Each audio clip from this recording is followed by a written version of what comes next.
3인 3색의 정치 토론, 삼색 정치 토크. 예, 삼색 정치 토크 시작하겠습니다. 서정욱 변호사님, 어서 오십시오. 예, 안녕하세요. 예, 우리 댓글창 보면, 채팅창 보면 서정욱 변호사님 기다리는 분이 엄청 많습니다.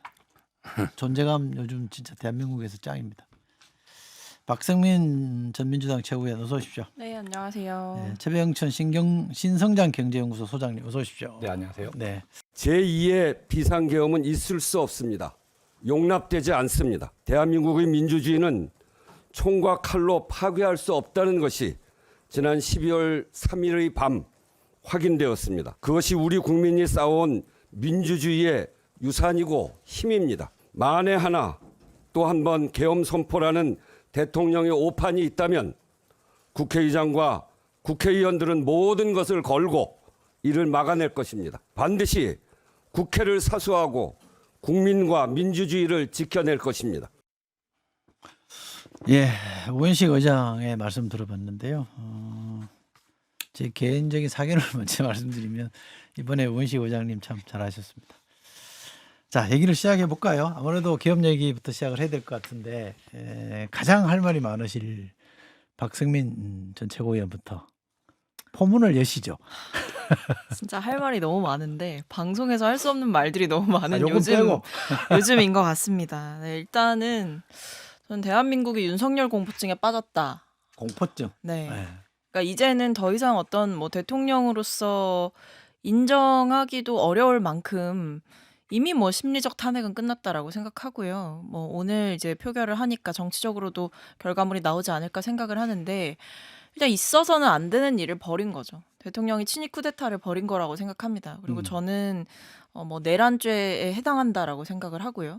왜냐하면 국헌을 문란하게 만들 목적이 분명했다라고 보이고 특히 그 많은 국민들이 충격적으로 보셨을 그 국회에 군경이 이렇게 이제 나타나가지고 군인들이 본청 유리창을 깨고 들어가서 사실상 의원들을 어떻게 보면 좀 체포 또는 저지하려고 했던 그런 정황들이 너무나 명백했기 때문에 이 비상계엄이라고 하는 그 발동 과정들을 보면 대통령이 결과적으로 본인의 피해망상에 갇혀가지고 있어서는 안 되는, 벌어져서는 안 되는 일을 벌이고 말았다. 결국에 그것을 통해서 본인의 권력을 지키고 본인을 반대하거나 본인에게 비판적인 세력들을 일거에 척결하려고 했던 대통령의 매우 불법적인 민주주의를 그대로 파괴했던 일들이 일어났다. 왜 부끄러움은 그리고 왜 공포는 국민들의 몫인가 묻지 않을 수가 없습니다.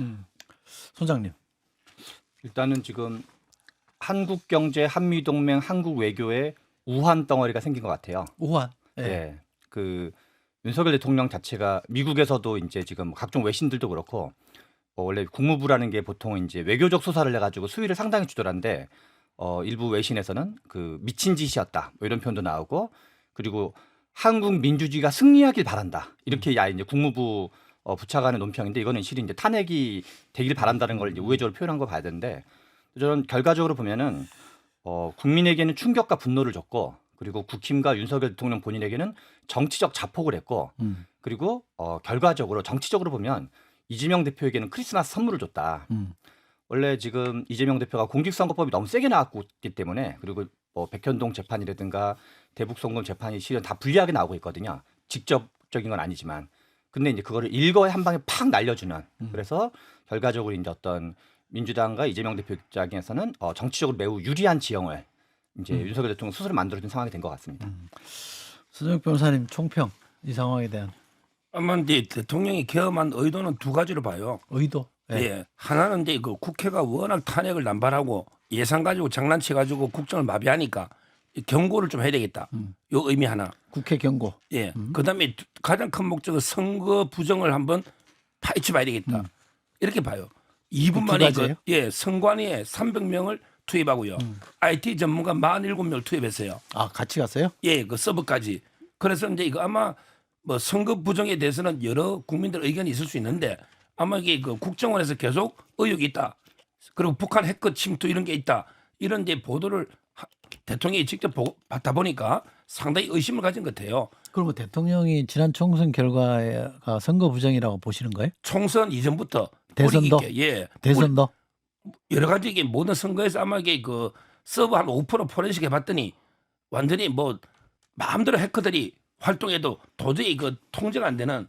근데 그거 정비는 해야 될 겁니다. 이번 사태를 떠나서 선관위 문제는 한번 다시 되돌아봐야 되고요. 잠깐만요. 그러면 대선은 뭐 윤석열 대통령이 이겼으니까 결과가 바뀐 건 아니고 지난 총선은 선거 부정 때문에 결과가 뒤집혔다는 거예요? 완전히 잘못됐다는 거예요? 그러니까 이번 한 번이 아니고 오래 전부터. 그러니까 이번 총선도 그렇게 됐다고 보시는 건가요? 모르겠어요. 대통령께서? 대통령은 이제 그 선거 관련한 부정이 있는 걸로 확신했지 않을까. 그러니까 이제 300명을 보내서 대통령의 의도입니다. 제가 그렇다는 게 아니고. 그러니까 의도가 두 개인데 예, 이 두 개잖아요. 야당 경고하고 선거 부정. 예. 자, 그렇다면 여기서 중요한 게 그 내란죄 목적이 있는가?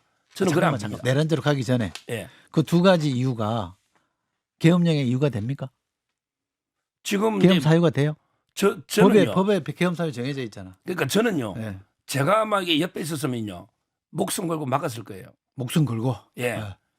제가 이때 뭐 어떻게 뭐 양복을 찢어버리더라도 못하도록 저는 막았을 거예요. 왜? 일단 이게 요건도 다툼이 있지만 실현 가능성이 없잖아요. 예. 성공 가능성이 없잖아요. 예. 그럼 이게 막았을 거예요. 따라서 이게 저는 요건에는 해당 안 될 수 있다고 봐요. 그게 지금 말씀하신 대로. 근데 그렇다 해서 이게 그 내란과 탄핵 사유는 저는 아니라 봐요. 왜냐하면 이게 내란이라는 게 제가 좀 전에 이야기했잖아요. 이석기 판례 보면 이석기 이분이 내란 예비 무죄 받았거든요. 왜 무죄냐? 내라는 게 그 목적, 국헌 물론 목적도 있어야 되지만 문제는 실질적인 위험성과 실현 가능성이 있어야 돼요.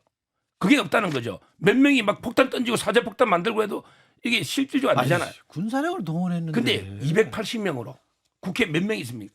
국회의원 한 명이 보좌관이 9명이에요. 그게 전부가 아니죠. 그리고 총칼이 있잖아. 총은 이게 대통령이 장갑차도 있잖아요. 대통령이 총탄을 같이 가지 말라고 했잖아요. 헬기가 떴잖아요. 그럼 1시간 뒤에 했고요. 제 말은 자, 좋습니다. 그 얘기는 네, 차분히 그러니까 하고. 하는 걸로 그래서 하고. 저는 예. 내란죄는 해당이 안 된다 봐요. 그건 아마 법조계에서도 다수견해요. 그럼 헌법 위반인 건 인정하시는 거죠? 계엄 요건은 못 갖추다는 게 다수견해고. 그러니까 헌법 근데 위반이잖아요. 내란은 아니라는 게 다수견해요. 오케이. 자, 그러니까 그다음에 탄핵인데요. 예. 이거는 진짜 그 얘기는 좀 할 거니까. 총평이니까. 좋습니다. 네, 탄핵도 저는 이게 부당하다. 이렇게 오케이, 보고요. 오케이, 마지막 부당하다. 하나 더 총평. 이재명 대표 오늘 그 선거법 고등법원 재판부가 6부로 정해졌거든요. 재판은 재판이고 정치는 정치입니다. 재판은 이게 그대로 진행돼야 된다. 이렇게 총평을. 여권은 무슨 이재명 포비아가 있는 것 같아. 왜 이렇게 겁을 먹고 있는지 모르겠어요. 그리고 술은 먹었으니까 음주운전은 맞는데 면허 취소는 아니다. 이 정도는 아니다 이런 얘기죠. 쉽게 얘기하면. 그거 비유는 부적절해요. 왜? 그게 아니고 제 말은 이게 그 계엄 요건을 갖추냐 문제하고 그다음에 내란죄가 되느냐는 전혀 차원이 다른 그러니까. 요건이죠. 그러니까 면허 취소 술 먹고 수준은 아니다. 음주 그거는 아니라 비유가 저는 부적절한 봅니다. 비유가 너무 약한 데다 비유해서 제가 지금 반성을 해야 될 것 같은데. 아니 근데 누가 경고를 미사일 써서 해요.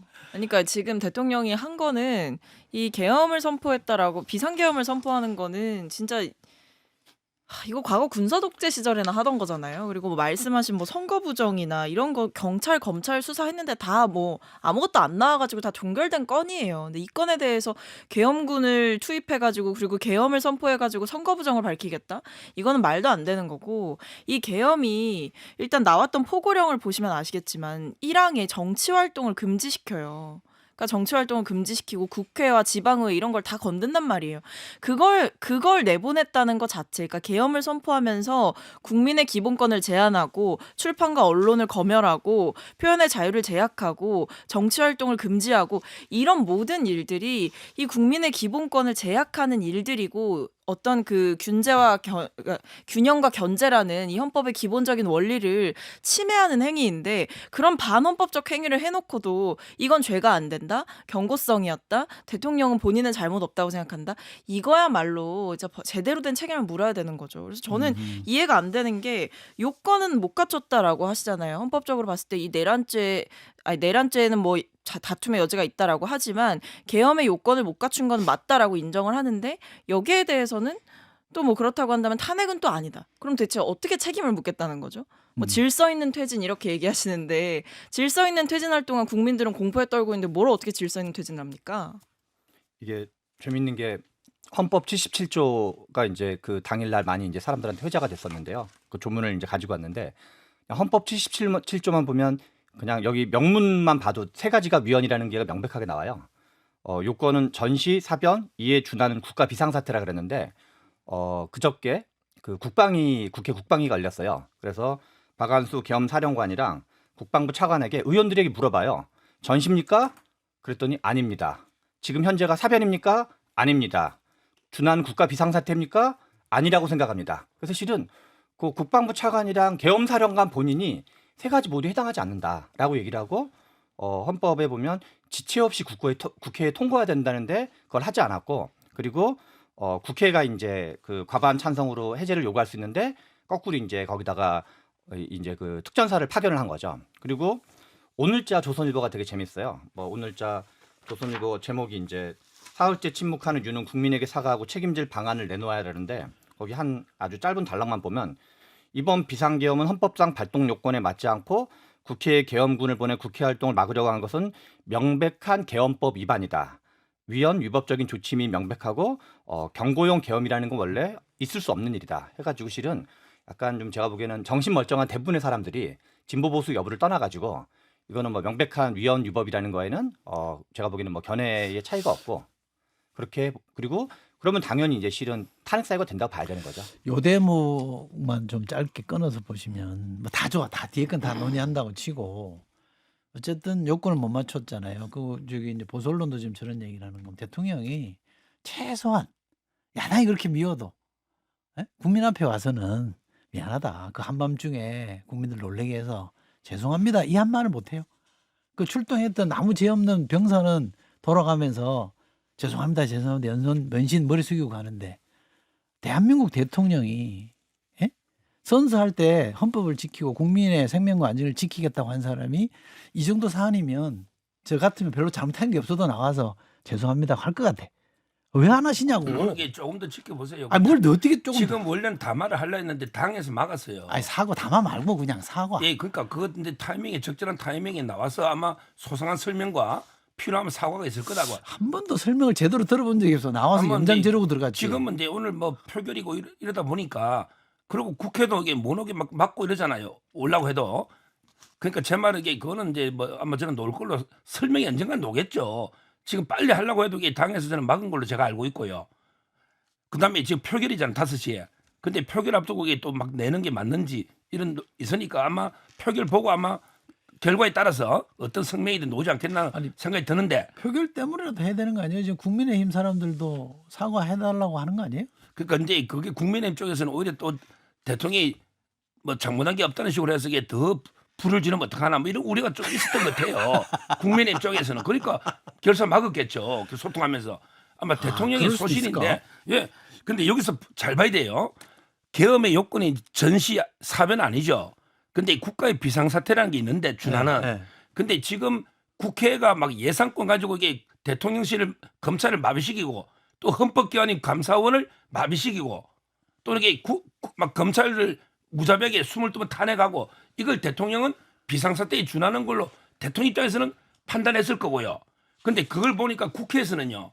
아 이거는 비상사태는 아니라고 했잖아요. 5개 표결해가지고 하니까 바로 해제했지 않습니까? 지체 없이 안 했잖아요.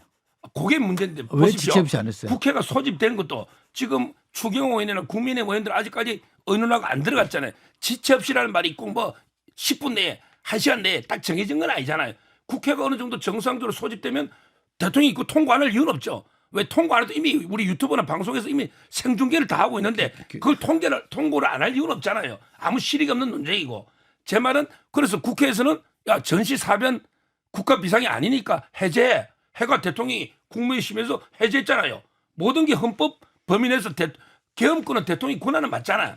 다만 권한을 약간 이게 요건의 해석의 차이가 있죠. 그럼 국회는요.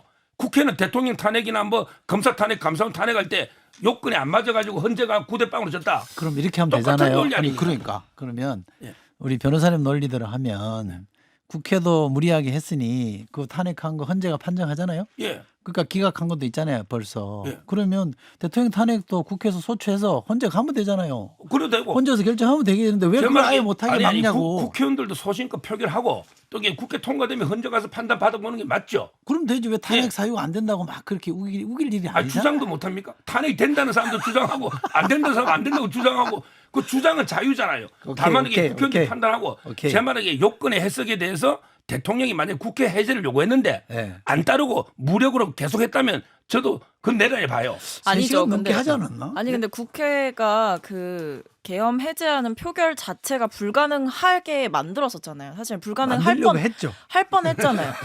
그랬잖아요. 그러니까 군인들이 거기에 이제 군 헬기가 국회 상공에 2024년에 그리고 심지어 707 부대가 투입됐잖아요. 이분들은 심지어 국회 가는지도 모르고 북한 관련된 임무하는 줄 알고 갔다고 하잖아요.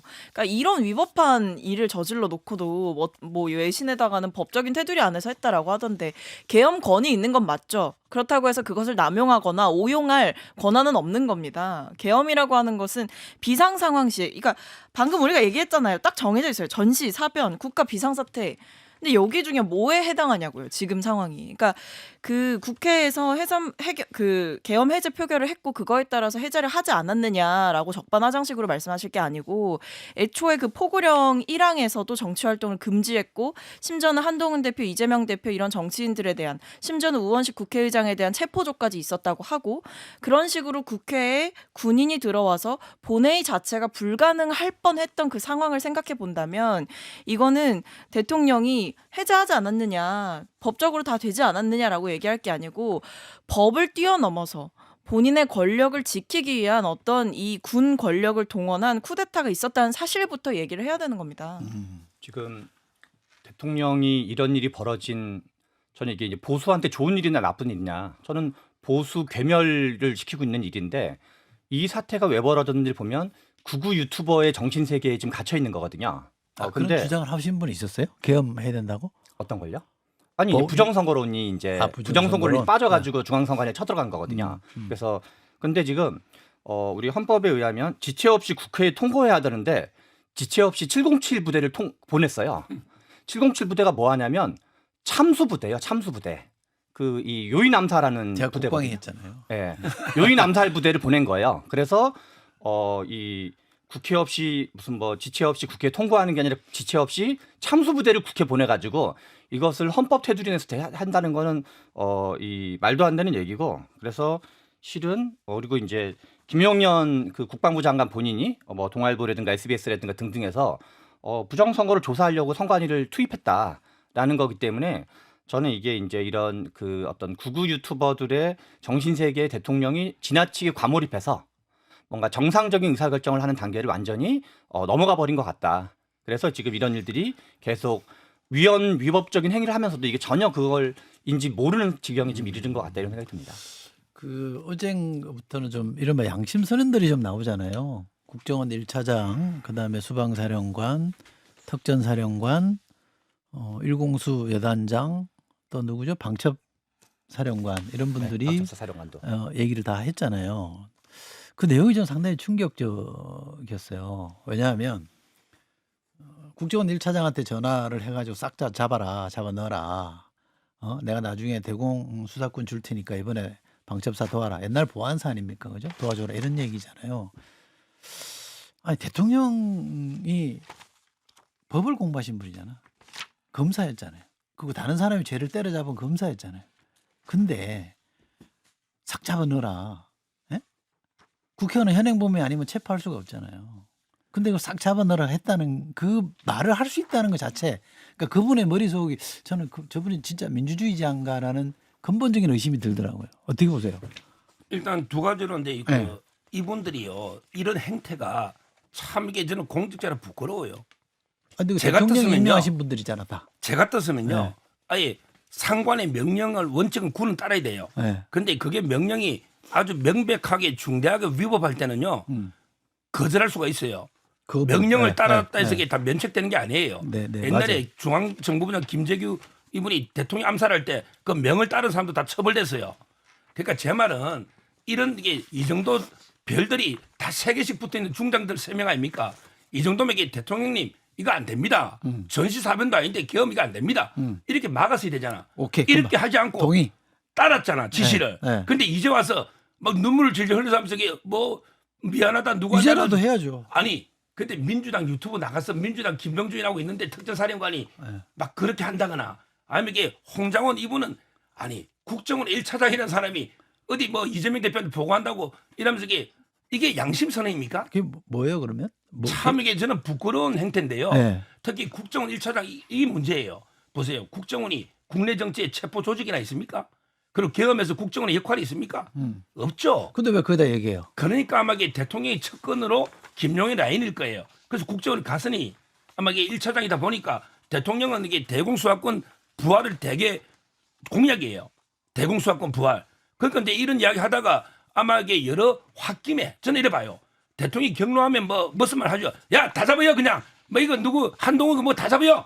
이렇게 홧김에 한 말이지. 이게 정당한 지시나 이게 직무 명령이 아니에요. 그게 아닐 수가 없죠. 그런 걸 말라고 사적인 대화를 폭로하면 아니지. 아니 국정원 1차장한테 하는 건 대통령이- 개인적으로 분노지. 아니죠. 대통령이 대통령 직위에 있는 사람이 공직자한테 전화해서 뭔가 지시를 하면 그건 지시죠. 농담이 아니죠. 근데 그거는 정당한 권한이 있는 그리고 공무원한테 지시를 또 정당한 하나. 방식으로 해야 되잖아요. 또 하나 왜 국정원 차장한테 그런 얘기를 해요? 그러니까요. 국정원 차장 아무 권한이 없는 사람인데 제 말은 대통령 측근은 평소에 신뢰가 있다 보니 아마 이게 통화를 해서 아마 저는 사적으로 이게 대화지 통화를 했다면 이게 정당한 직무상의 지시로서 효력이 안 생겨요. 그게 좀 억지다. 아니 국정원 1차장이 무슨 인력으로 체포를 합니까? 지금 이제 아니- 도와주라는 거잖아. 체포하라는 게 어떻게 아니고 도와주느냐고. 방첩사한테 도와주라는 거잖아요. 아니 위치 뭐래? 추적하라고 한 거 아니에요. 국정원에 근데 저는 무효로 봅니다. 그 뭐가? 지시는 효력이 없는 걸로 봐요. 아니 대통령이 대통령이 경로를 보안폰으로 전화해가지고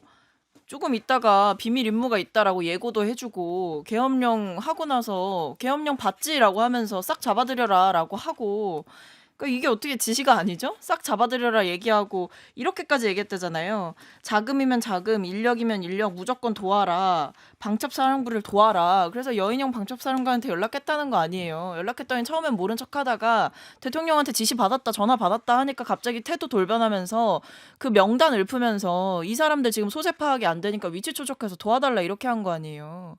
그러니까 이거 다 공범이죠. 근데 아니 여기에 대해서 뭐 지시 자체가 뭐 아예 무효한 것이다 또는 홧김에 계엄령을 선포했다 또는 홧김에 체포하라고 한 거다 그냥 홧김에 잡아들이라고 한 거다 홧김에 잡아들이라고 했다고 군인들이 본청으로 쳐들어오고 체포조를 만들고 그렇게 해서 들어옵니까? 홧김이라는 말이 있을 수가 제가 없어요. 잠깐 이제 분위기를 진정시키려고 옛날 얘기를 하면 옛날에도 장수들이 옳고 그름을 떠나서요. 저는 이거 대단히 잘못됐다고 봅니다. 옳고 그름을 떠나서 전투에서 지면 책임을 지잖아요. 이 전투는 이 전쟁은 대통령이 벌인 거 아닙니까? 그럼 내 잘못이잖아. 내가 책임질게. 이래야 되잖아요. 대통령이 전적으로 본인이 책임진다 했잖아요. 책임져야죠. 그러면. 예, 대통령이 책임진다 했잖아요. 대통령은 책임을 밑에 아니, 떠넘길 생각이 없어요. 책임진지 안 지는지 국민 앞에 와서 사과하면서 책임지겠다. 그럼 내 보신의 진퇴에 대한 얘기를 분명히 해야죠. 지금 이게 장수답지 지금 않잖아. 오늘 보니까 심사숙고하겠다고 했습니다. 뭐를? 뭐 여러 이제 건의를 많이 당해서 어제 많이 보냈잖아요. 과거에도 심사숙고 끝에 엉뚱한 얘기 말씀을 여러 번 하셨잖아. 근데 요거는 국민을 아까처럼- 화나게 하면 안 돼요, 더 이상. 예. 그러니까 못 제 이겨요. 말은 이게 대통령의 행위는 서류라든지 거기에 뭐 부수를 한다거나 다 했어요, 이번에? 그런 게 없었지 않습니까? 그러니까 제 말은 국정원 1차장한테는 개인적 아니, 접근을- 계엄도 부서 없이 했어요? 그건 다 요건을 갖추겠죠. 제 말은 국정원 1차장한테 전화를 이야기하는 거예요.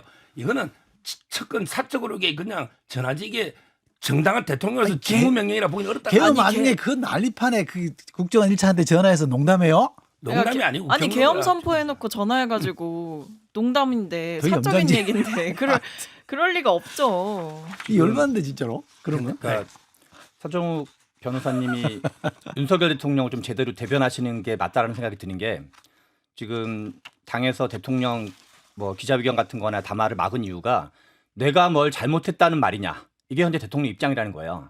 대신 그 연장선인 건데 대통령이 홍장훈 국가정보원 1차장한테만 그 얘기를 한 게 아니라 싹 다 잡아들여 정리하라라고 구체적인 명단, 그 당대표라든가 원내대표 등들이 명단을 줬고 근데 똑같은 명단을 헬기가 국회로 이동하던 중에 곽종군 특전사 사령관한테 의원들을 밖으로 끌어내라라는 통화를 직접 한 거거든요. 그러니까 대통령이 이 권한을 가지고 있는 다양한 사람들한테 직접 본인이 전화를 해가지고 누구누구를 잡아들여라, 누구누구를 체포해라, 국회의원들을 끌어내려라. 이거는 명백하게 헌법 77조에나 뭐 개헌법에서도 이거는 금지하고 있는 조항이거든요.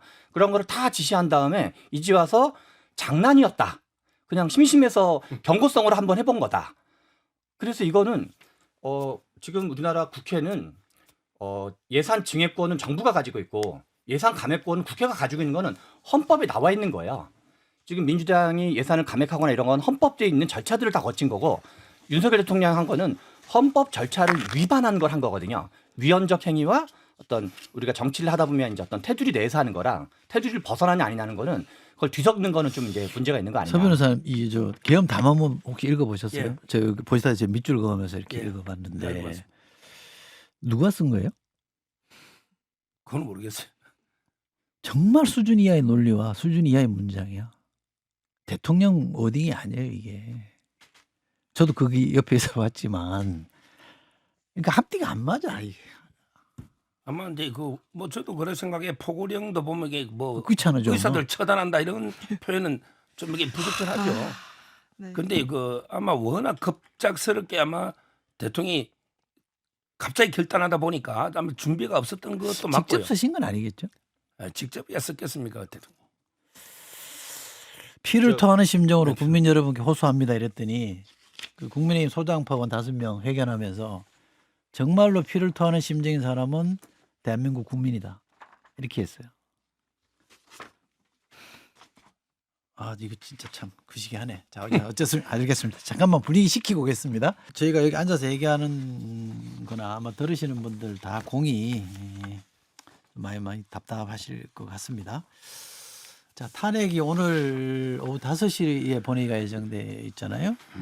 지금 국민의힘 당론은 아직 이거 탄핵 반대 예. 당론인 것 같고 한동훈 대표는 탄핵이라는 단어를 안 썼습니다만 탄핵해야 된다는 입장인 것 같고 안철수 의원, 조경태 의원 두 분은 탄핵 찬성하겠다는 것 같고 아까 말씀드린 그 초선 의원 5분 임기단축 개헌을 제안하신 이분들도 잠재적으로 보면 가능성이 있는 분들인 것 같고 8명이 안 될까요? 그래서 가결이 된다고 보십니까? 안 된다고 이번에는 이게 보십니까? 부결될 것 같아요. 이번에는 아마 이게 그 방법이 있어요. 음. 그거 안 들어가면 돼요. 그러면 저거는 김여성 그때 들어가면 돼요. 특검법은 그러니까 그때 들어가면 돼요. 어느 걸 먼저 할지 아마 이게 그 뭘 하든 간에 김여사 특검할 때 들어갔다가 그다음에 탄핵할 때 나와버리면 되거든요. 그러면 이제 안철수나 뭐 조경태 언제나 소신 있는 분 들어가겠죠. 들어간 사람에게 다 찬성했다고 우리가 국민들이 볼 거예요. 그러면 이게 영원히 자유우파 보수의 배신자로 낙인 찍혀서 결국은 이게 김무성, 유승민의 길을 갈 수밖에 없어요. 자유우파. 자유우파 보수에는 배신자로 따라서 이게 그렇게 행동은 잘 못할 겁니다. 당론이고 그렇게 무리하게 하면 옛날 바른정당처럼요 당이 깨질 수가 있어요. 그러니까 이번에는 안 될 거다. 제 말은 이게 이번에 제가 확인해 본 바로는 통과될 가능성이 국민의힘에서도 없는데 한동훈 대표는 표가 없잖아요. 근데 친한계 의원들이 막 한동훈 대표한테 목숨 걸고 이거 탄핵하면 안 된다고 업소했다는 거예요. 그런 게 기사가 이미 나 있어요. 친한계 의원들도 제가 일일이 전화해 봤어요. 아 그래요? 예. 근데 탄핵은 다 반대예요. 한동훈 대표 빼고는. 따라서 이게 그 친한계 이탈도 없고 아마 이게 당론이고 공개적으로 했을 때는 이게 자기가 소신껏 완전히 자기를 드러내고 해야 되는데 그 정도 용기 있는 사람 다선 뭐 조경태나 안철수는 이제 국회는 할 만큼 한 다선이고요. 초선 중에 그런 게 없을 겁니다. 자, 두 번째 중요한 게 있어요. 과연 이게 민주당과 개혁신당에서는 다 찬성표가 나올까? 우리 검사 찬양할 때도 무효표나 반대표 몇 표씩 있습니다. 민주당에서조차도 예, 보세요. 이번에 탄핵돼 가지고 대선하면 대통령 김경수가 될까요? 아니면 이게 김부겸이 될까요? 그냥 이재명 대표 재판 중단되면서 이재명 대표가 출마하려고 할 겁니다. 그러면 이재명 대표가 다른 당상인데 민주당에 반 이재명 의원이 없을까요? 있어요 지금? 있죠. 항상 몇 표는 있다 봐요. 이재명 대표 구속 동의안할 때 절반이 찬성했잖아요. 그거 다 공천에 다 잘라냈습니까? 제 말은 이게 다 그런 거 아닌가? 다는 못 잘랐을 거예요. 반 이재명 어쨌든 표가 있고. 그래서. 자, 그다음에 이준석 잠깐만 정리합시다. 예. 민주당에도 이탈표가 있을 수 있고. 있다. 그다음에 개혁신당의 이준석 대표가 지금 딱 85년생이더만. 조기 대선하면 출마가 간달간달할 겁니다. 출마는 무조건 합니다. 그러니까 예. 간들간들한데 딱 40인데 지금 해가지고 이게 이준석 대표가 뭐 이재명 대표 이길 수 있을까요? 한 2년 뒤에 하는 게 낫죠. 제 말은 이게 어느 당이든 저는 이게 이재명 대표한테 대통령을 헌납하지 않을 이런 이게 표들이 몇 표는 있다. 만장일치가 된 적이 없어요. 기성전 이제 아 근데 저는 진짜 궁금한 게 국민의힘에 아니 이런 나라 꼴을 만든 대통령을 만들어 놓고도 다음 대권을 생각하십니까? 다음 선거를 생각하세요? 지금 상황에서? 그러면서 대통령 탈당 요구조차 당론으로 하나 못 정하는 이 지금 식물 정당이 되어 놓고 여권이 무슨 염치로 국민들 앞에서 다음 선거를 얘기하고 민주당한테 뭐 정권을 줄 수 없다느니 그럼 뭐 민주당한테 안 주면 본인들이 가져갈 수 있을 거라고 생각하는 거예요? 제 착각도 좀 정도껏 하셨으면 좋겠어요. 뭐 지금 이 계엄 사태 이후에 제대로 대통령을 견제를 하고 대통령을 제대로 버렸으면 모를까. 지금 사실 어떻게든 자기 밥그릇 챙기겠다고 지금 보수 괴멸은 안 된다 이렇게 하고 있는 거잖아요. 근데 지금 이렇게 가면 제가 봤을 때 다 공멸이에요. 그러니까 이 상황에서 저는 왜 정치 논리가 더 앞서는지를 이해할 수가 없어요. 왜 지금 비상계엄이 선포가 됐고 그 뒤에 뭐 해제되긴 했지만 그 과정에서 국회를 사실상 해체시키려고 했던 그런 대통령의 의도가 명확하게 보였는데 그런 것들을 국회의원들이 겪고도 우리 보수는 지켜야 되지 않겠냐. 우리의 토양은 지켜야 되지 않겠냐. 이렇게 정치 논리로 가는 것 자체가 저는 너무 기괴하다고 느껴지거든요. 국민들이 이거 보시면 국민들은 안중에도 없냐라고 물어보실 것 같아요. 뭐가 중요한지 좀 제대로 분별을 하셨으면 좋겠습니다. 그 하나만 좀 확인해 볼까요? 그 탄핵은 될 것 같으세요? 어떠세요? 이번에 내일 오늘 표결하면 저는 그래도 될 것 같다라고 생각을 된다. 하고 있습니다. 네. 그럼 된다는 말씀은 우리 서 변호사의 말씀 중에 하나 민주당에서 이탈표가 나올 거라는 거는 말도 안 되는 얘기다. 아 말도 안 되는 얘기죠. 말도 안 되는 얘기고 뭐 개혁신당도 이미 뭐 지금 이준석 의원은 뭐라고까지 얘기하고 있냐면 정당 해산 심판 자기가 청구할 거라고 국민의힘에다 대고 그렇게까지 얘기를 하고 있는 상황이기 때문에 저는 오히려 이 국민의힘에서 지금 뭐 추경호 원내대표가 저는 그럴 자격이 지금 없는 분이라고 생각하지만 결사적으로 대통령 뭐 옹호하는 스탠스를 저는 취하고 있다고 보거든요. 근데 여기서 뭐 탄핵을 아무리 부결을 당론으로 정한다고 해도 국회의원들도 소신과 양심이라는 게 일말이라도 남아 있다면 저는 그래도 6명의 추가적인 이탈은 있지 않을까 기대합니다. 최 사장님 전망은 어떠세요? 저는 그 가결 가능성이 좀 더 높다고 보는데요. 더 높다. 예, 그 어제 밤에 나왔던 언론 보도에 의하면 친한계 6명 정도는 이제 언론사들이 이제 다 이제 전수조사를 돌렸거든요. 그래서 지난번 국회 때 총 그 국민의힘 중에서 18명이 표결에 참여했었어요. 그 12월 3일 날 밤에. 근데 이제 현재 6명은 자기는 찬성 입장이다. 그러니까 탄핵 찬성 입장이고 5명은 고심 중이다. 이런 정도 입장이라 그래가지고 저는 이제 이게 통과가 되려면 8표의 이탈표가 나와야 되는데 간당간당하긴 하지만 뭐 8표, 9표, 10표 이 언저리 중에서 저는 충분히 가결 가능성이 있고 그리고 참고로 이준석은 3월 30날이 만 40세가 되더라고요. 그래서 지난 2016년 박근혜 대통령 때를 보면 12월 9일 날 국회에서 가결이 됐었고 3월 10일 날 헌재에서 인용이 됐었고 5월 9일 날 대선이 됐었거든요. 그래서 선거관리위원회 후보 등록하는 시점에 만 40세가 넘으면 되는 거기 때문에 이준석 이제 의원 같은 경우는 지금 탄핵이 가결돼도 아무 피선거권에 관계가 없기 때문에 무조건 출마 가능한 거기 때문에 그거는 뭐 아무 관계가 없다는 얘기를 좀 얘기 드립니다. 우리 서 변호사님 탄핵이 이번에 만약에 부결이 되더라도 야당은 또 할 거 아니에요, 그죠? 또 하겠죠. 근데 금방 아까 말씀드린 이번에는 안 될 거라고 보셨는데 그럼 요 다음에는 될 거라고 보시는 거예요? 계속 탄핵이라는 게 국가적으로 엄청나게 중대사인데 뭐 특검 김건희에서 특검하듯이 계속 2번, 3번, 4번 이렇게 발의하는 그거는 야당도 이게 부담이 될 거예요. 근데 제가 탄핵의 역사, 박근혜 대통령 역사를 보면요. 압도적으로 안 하면 이게 꼭 그 정도 압도적인데도 후유증이 지금도 있잖아요. 그때 2, 3, 4, 5, 6이에요. 외우주자 1, 2, 3, 4, 5, 6 할 때 2, 3, 4, 5, 6. 저 그 현장에 있었죠. 예, 2, 3, 4, 5, 6이면 이게 압도적으로 오히려 이게 그 보수 당에서도 찬성이 많았죠. 그래도 이게 후유증이 많은 건데 헌재에서 후유증을 줄이려고 신속하게 3개월 만에 8대 0으로 했죠. 자, 이 탄핵이 아슬아슬하게 201표다. 이게 되겠습니까? 이래 가면 헌재 가면요. 헌재 가면 저는 이게 또 뭐 5대 4다 또는 이게 4대 5다 이렇게 되면 이게 국론이 딱 두 동강 나는 거예요. 헌재에서도 이게 누가 봐도 탄핵 사유다 9대 0이다. 이러면 이게 정리가 되죠. 제 말은 이번에도 마찬가지예요. 아니 국민의힘 의원들이 봐도 이거는 뭐 진짜 유혈 사태가 나고 막 국회를 정가하려면 이게 지하 1층 가서 정전부터 불부터 내린대요. 그러면 이게 아수라장이 돼. 그리고 이게 군인들은 이게 야간 투시경 있잖아요. 이게 진짜 장악하는 거예요. 그런 게 아니잖아요. 투시 쓰고 갔었는데. 썼는데 정전을 안 시켰잖아요. 못 시킨 거죠. 지하에 가면 이게 군인이 못 시킨 그러니까 제 말은 이게 뭐 담론하는 것도 다 허용됐고 실질적으로 막은 건 없어요. 따라서 요 정도만 가지고 제 말은 이게 탄핵을 전폭적으로 국민의힘 의원들이 찬성 안 하잖아요. 이러면 이게 헌재 가서도 두고두고 문제되고 자, 따라서 이렇게 해서는 안 돼 탄핵은. 알겠습니다. 두 가지만 그럼 관련해서 짚겠었죠. 헌재에서 탄핵이 기각될 거다 이렇게 보시는 거 저는 같고 당연히 국회에서 그렇거든요. 되더라도 예.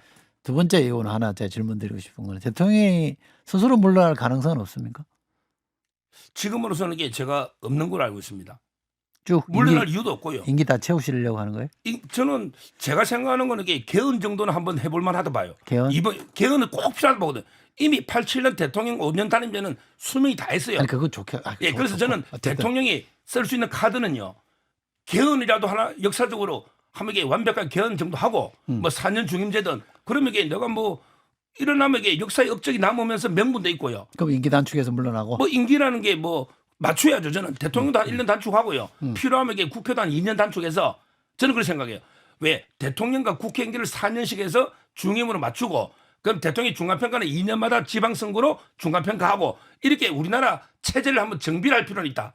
왜 지금 막 국회의원 선거, 대통령 선거 어떨 때는 초여와 어떨 때 임기 말해와 뭐 이게 엉망이잖아요. 한번 이게 쫙 정리해서 4년 중임, 국회의원도 4년 맞춘다. 그럼 2년마다 지방선거로 중간 평가한다 이렇게. 알겠습니다. 누가 저한테 보내준 거 여러분들 받아보셨을 것 같은데 평행이론설 이거 보셨어요 혹시? 2016년하고 2024년을 비교한 건데요. 2016년에 콜드플레이 내한 공연이 있었는데 2024년에도 있대요.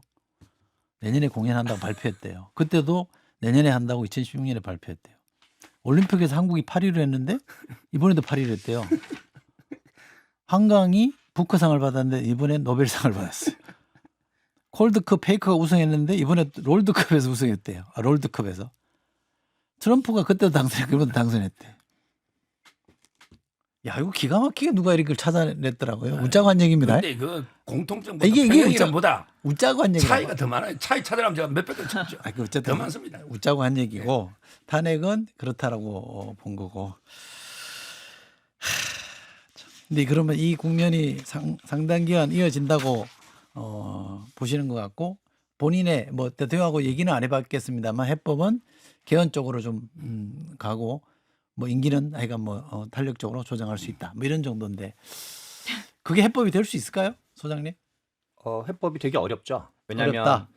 지금 이게 우리가 어렵게 지난번 2020년 코로나 때 소위 이제 K 방역을 계기로 약간 선진국으로 저는 이제 좀 진입한 분기점이다 생각을 해요. 그대로 뭐 오징어 게임이라든가 뭐 기생충이라든가 뭐 K-팝이라든가 BTS라든가 등등하고 그런 것의 연장으로 이번에 이제 저는 그 소설가 한강이 이번에 노벨문학상 탄 거로 생각을 하거든요.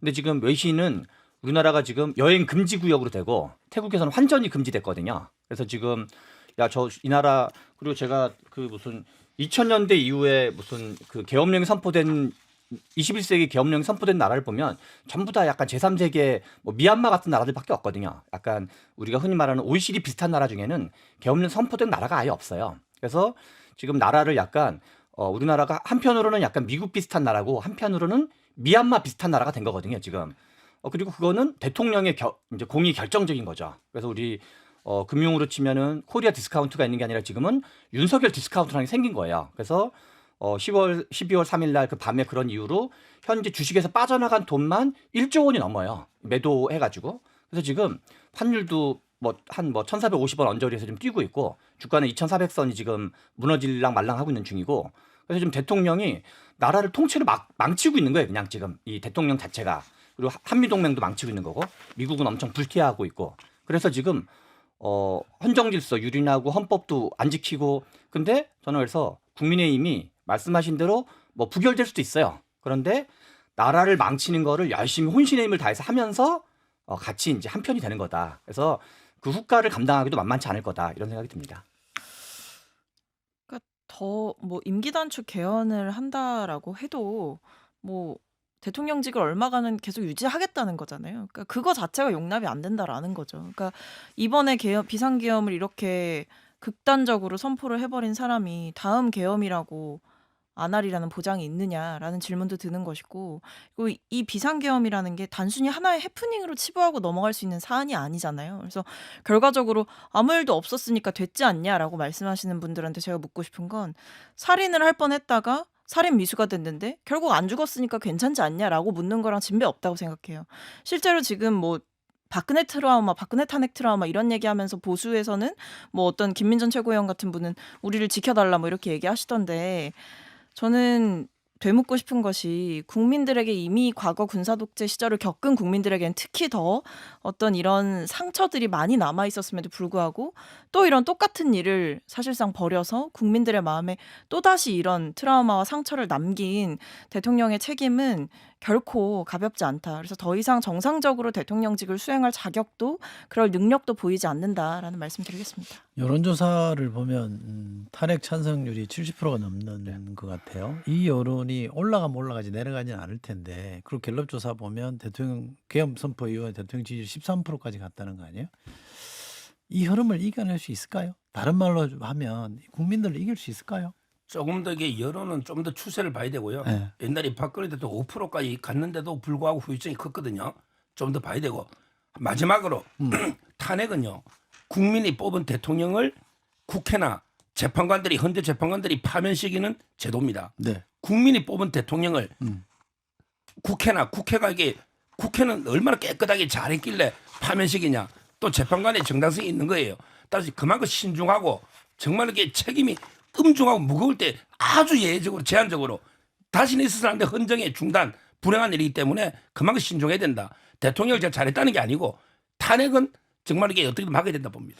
탄핵이 그렇게 무서운 제도이기 때문에 대통령이 그 탄핵 안 당하려면 조심하고 또 조심해야죠. 아예 나를 탄핵시켜라는 거랑 똑같은 걸로 저는 보여요. 그 오늘은 뭐 3대1 같은데요. 제가 탄핵을 공부한 사람이에요. 3대1에서 죄송합니다. 저도 좀 이권에 대해서는 화가 좀 많이 나 있는 편이라 이해해 주시면 좋겠어요. 예. 오늘 고생하셨습니다. 예. 요즘 홀로 디펜스를 많이 하시대요. 아니 뭐제 좀 안쓰럽기도 합니다. 네, 소식. 예, 제 마음은 그렇습니다.